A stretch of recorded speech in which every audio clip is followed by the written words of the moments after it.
Hola, bienvenidos a un nuevo tutorial de FDT. En esta ocasión vamos a hablar sobre un problema de movimiento ondulatorio, concretamente el conocido efecto Doppler, y el problema nos dice que tenemos dos focos sonoros, A y B, que emiten sonido respectivamente a 1000 y 1004 Hz, que tenemos un observador que se encuentra entre ellos y nos preguntan que hacia qué foco deberá dirigirse y con qué velocidad para percibir la frecuencia de ambos con idéntico valor, con idéntica frecuencia, y que cuál sería esa frecuencia. Nos dicen que consideramos la velocidad del sonido a razón de 340 metros partidos por segundo. Bien, el caso que tenemos es el que veis en la pantalla. Tenemos un foco A a vuestra izquierda, un foco B a vuestra derecha y un observador en medio. Si el foco de la izquierda está emitiendo a 1000 Hz y el de la derecha a 1004 Hz, el observador tendrá que alejarse del foco que tiene mayor frecuencia para poder disminuir la frecuencia acercándose hacia el foco A.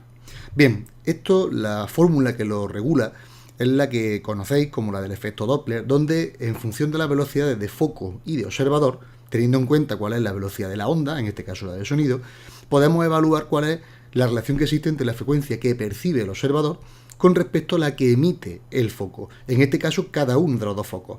Tendremos que obtener una fórmula para la relación que existe entre el observador cuando se acerca al foco A con respecto a la que emite el foco A, y también otra ecuación del foco B emitiendo cuando el observador se aleja del foco B porque se acerca al foco A.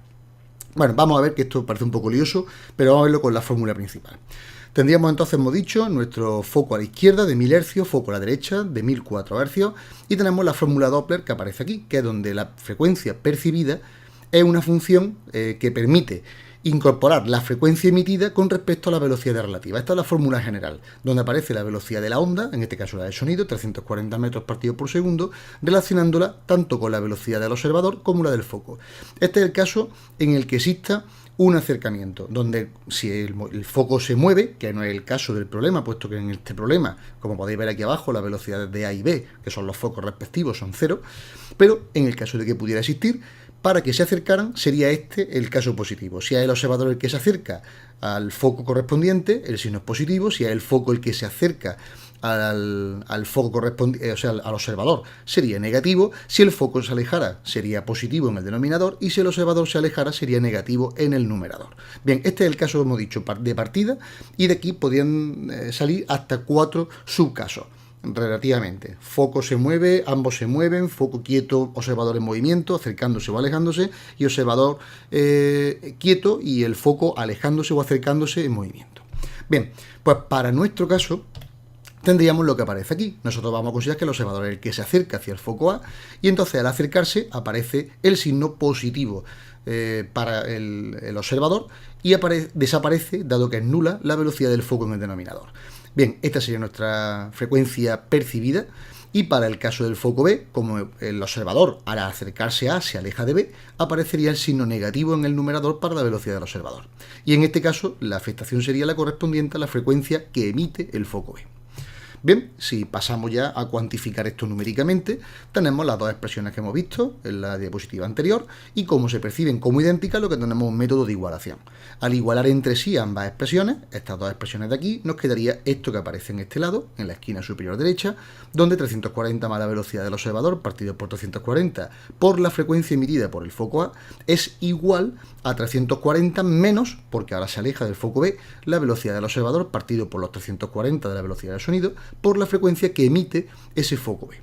Bien, dado que los denominadores son iguales, cosa que no ocurriría si los focos se movieran, pues tendríamos 340 más V del observador por FA igual a 340 menos V del observador por FB. Lo que vamos a hacer ahora es cambiar esta configuración de factor común y extraerla en función tanto del 340 como de la velocidad del observador. Y entonces nos resultaría esto, que la velocidad del observador, FA más FB, este signo más proviene de que serían menos V o B por FB y pasaría aquí como positivo, con lo cual sería la suma de las dos frecuencias, igual a 340 por FB menos FA. Y este signo negativo aparecería de que este sería 340 por FA, que pasaría aquí como negativo, y por lo tanto sacar factor común aparecería la diferencia de la frecuencia emitida. Despejando lo que nos interesa, que es la V del observador, nos quedaría 340 por la diferencia en el numerador y la suma en el denominador. Como son 1004 y 1000, la diferencia en el numerador serían 4 Hz y la suma 2004, multiplicado, lógicamente, por lo que le afecta la velocidad de la onda, en este caso el sonido. El resultado, si lo hacéis numéricamente, sería 0,678 metros partidos por segundo. Una vez que tenemos el dato, como todos los métodos de igualación, basta con sustituir en cualquiera de las dos que nos dan de partida y nos tiene que salir el mismo resultado. Si no nos saliera un resultado idéntico, sería porque habríamos prescindido de los decimales a calcular la velocidad del observador. Pero si tomáramos todos los decimales de la cadena, cuanto más tomemos, más nos aproximaremos al valor real, que tiene que ser idéntico en ambos casos. Bien, pues sustituyendo ahora en donde pone la velocidad del observador, los 0,678 metros partidos por segundo que hemos calculado, nos quedaría 1002 hercios en cada uno de los casos. Como resumen visual de cómo queda el problema configurado, nos quedaría esto: foco A estático, foco B estático, observador dirigiéndose hacia el foco A con una velocidad de 0,678 metros partidos por segundo y percibiendo, debido a la emisión de los dos focos concurrentes, 1002 hercios. Bien, pues hasta aquí este problema, que espero que haya sido de tu interés, y solo decirte que estamos abiertos a todos los comentarios que nos puedas dejar en el canal para mejorar, y que si te ha gustado el vídeo, pues que te suscribas antes de salir. Muchas gracias por tu atención y te espero en el próximo tutorial.